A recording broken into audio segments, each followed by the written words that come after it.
the case against the youngest girl ever charged with terrorism in the UK was dropped after a 16-year-old defended and successfully claimed she was a victim of modern slavery. So they're basically saying, could this also apply to Shamima Begum? Was she also groomed? And therefore, is this fair and comparable? And it's this thing, I mean, there's the shades of the Prince Andrew here, isn't there? That when you say, wait, I was trafficked. Yeah. Then suddenly you're a victim. And that's what Shamima Begum says, Mike. Yeah, but, I mean, she's never come up with this defence before, has she, about being groomed and slavery and all that? And do you remember... Well, she has, sort of. Not that have ever stood up, because do you remember all the pictures of her leaving this country? She was laughing and joking with her friends, you know, they're having a good time, they were going off on an adventure. She didn't look like somebody who'd been induced to go where she was. Look, in many ways, I feel very sorry for Shamima Begum, but...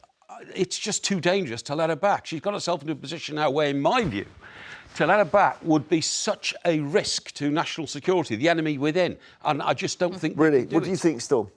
I think it's a really interesting sort of continuation on the Shamima Begum debate, because this girl has... she was only 16, Shamima was 15, so a year younger than this girl. And they follow very similar trends in terms of online connection with people elsewhere. Well, that's it. I mean, the idea that because you're laughing, you're not a victim. Yeah. Come on. I mean, come on. The Prince Andrew photo, Virginia Roberts says she was. Oh, come on. She's smiling in that. You can't possibly compare the Prince Andrew situation with this. It's about trafficking.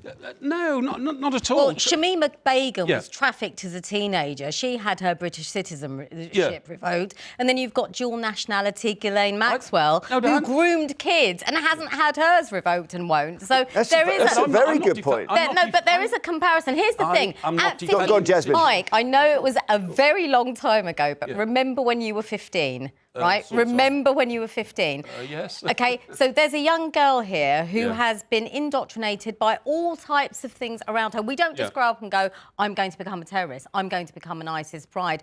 Do we know the identity, for example, of the 16-year-old girl that has been let off? Because I would say that's interesting. Well, we don't know. Was she a white Brit or a brown Brit? Because it all makes a difference. Do you think so? No, I tell you why it makes a difference, because is it only the people that we like that we give the idea of human rights to? Are human rights only for the people that we like? I'm as ecstatic as you about someone like Shamima coming back into our society and being amongst us. I feel, I feel that would be... But your idea is that... But hang on. You think Ghislaine Maxwell should have her passport ripped up, but she didn't fight against Britain on a foreign battlefield.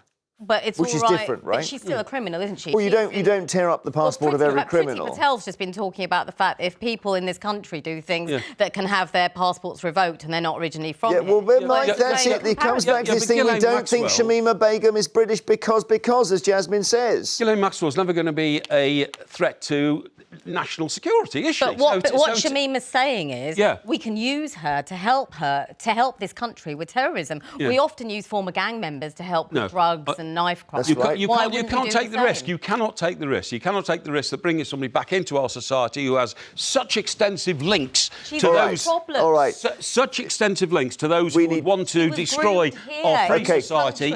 It's just too much. Just pause. I know we're only halfway through this, but you can continue this, right? I think we'll have to, It's worth more of a discussion, so we'll be talking about this on Jeremy Vine Extra when we ask, does this new court ruling of this 16-year-old girl make you think that Shamima Begum deserves a second chance? That's 0207 862 2222, and we're taking your calls now. We'd love to hear from you.